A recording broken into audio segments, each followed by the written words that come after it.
महादेव के 12 ज्योतिर्लिंग में से भीमाशंकर ज्योतिर्लिंग छठे स्थान पर आता है और यह ज्योतिर्लिंग महाराष्ट्र राज्य में सह्याद्री पर्वत श्रृंखला पर स्थित है। अगर आप भीमाशंकर ज्योतिर्लिंग जाने की योजना बना रहे हैं तो आप सही वीडियो देख रहे हैं।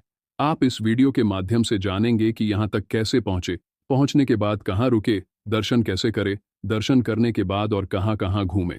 वीडियो के लास्ट में हम जानेंगे कि यहाँ घूमने में आने वाले खर्च कितना होगा। तो आइए बिना देरी किए वीडियो शुरू करते हैं। भीमाशंकर ज्योतिर्लिंग के दर्शनों के लिए आप सबसे पहले महाराष्ट्र में स्थित पुणे शहर तक पहुंच सकते हैं, जो कि देश के सभी बड़े शहरों से अच्छी तरह से हवाई, सड़क और रेल मार्ग से जुड़ा हुआ है। अगर आप हवाई मार्ग से भीमाशंकर आना चाहते हैं तो आप जान लें कि यहाँ डायरेक्ट फ्लाइट कनेक्टिविटी नहीं है। यहाँ की निकटतम हवाई अड्डा पुणे अंतर्राष्ट्रीय हवाई अड्डा है, जिससे भीमाशंकर ज्योतिर्लिंग की दूरी लगभग 105 किलोमीटर है। आप पुणे एयरपोर्ट से टैक्सी या बस से भीमाशंकर मंदिर तक पहुंच सकते हैं। अगर आप ट्रेन से आना चाहते हैं तो सबसे नज़दीकी पुणे रेलवे स्टेशन है। यह मंदिर से करीब 106 किलोमीटर दूर है। पुणे रेलवे स्टेशन देश के कई प्रमुख शहरों से जुड़ा हुआ है। आप रेलवे स्टेशन से मंदिर तक टैक्सी या बस के माध्यम से आ सकते हैं, या फिर अगर आप मुंबई से आ रहे हैं तो आप सड़क मार्ग से पुणे आकर मंदिर तक जा सकते हैं, जिसकी दूरी लगभग 195 किलोमीटर है। पुणे से आप शिवाजी नगर बस स्टैंड से भीमाशंकर के लिए बस ले सकते हैं। सुबह 5:30 से शाम 4 बजे तक हर 30 मिनट में बसें उपलब्ध हैं। इसमें लगभग 4 घंटे लगते हैं। अब बात करते हैं यहाँ पहुंचकर आप कहाँ रुक सकते हैं। भीमाशंकर में कई होटल और धर्मशालाएं उपलब्ध हैं।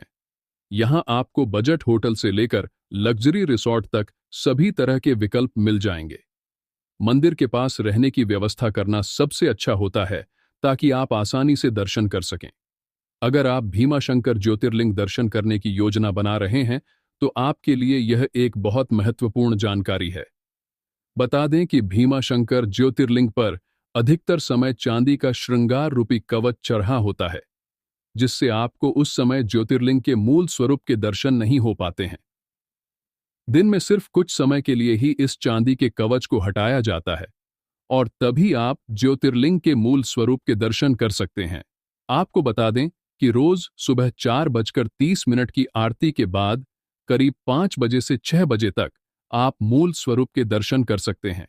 साथ ही ज्योतिर्लिंग पर जलाभिषेक और फूल वगैरह भी अर्पित कर सकते हैं। फिर उसके बाद चांदी का कवच लगा दिया जाता है।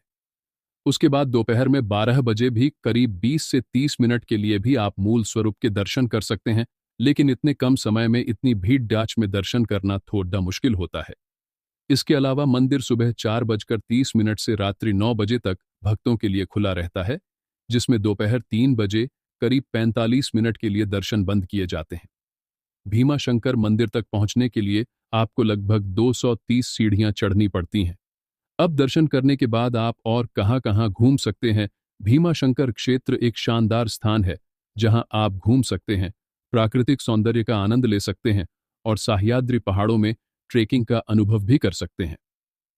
भीमाशंकर मंदिर से 3 किलोमीटर दक्षिण पश्चिम में स्थित गुप्त भीम वह स्थान है जहां भीमा नदी एक शिला पर रखे गए लिंग के ऊपर तीव्र बल से बहती है।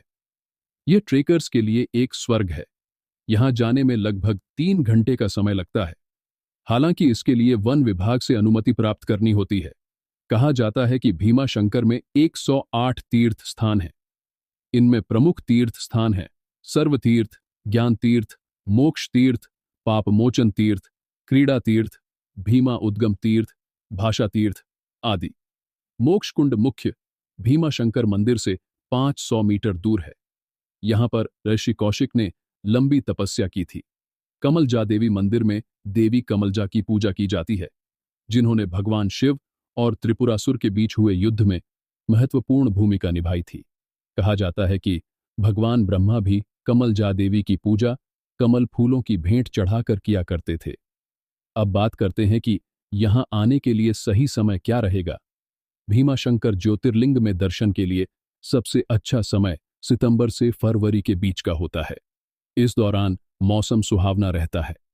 अब लास्ट में बात करेंगे यहां होने वाले खर्च के बारे में। तो यहां कम से कम 3,500 से 5,000 तक का खर्च आएगा, जिसमें आप आसानी से यहाँ की यात्रा को कर सकते हैं। अगर हमारी जानकारी अच्छी लगी हो तो आप वीडियो को लाइक और सब्सक्राइब करें ताकि ऐसे ही जानकारी आप तक पहुंच सके। धन्यवाद।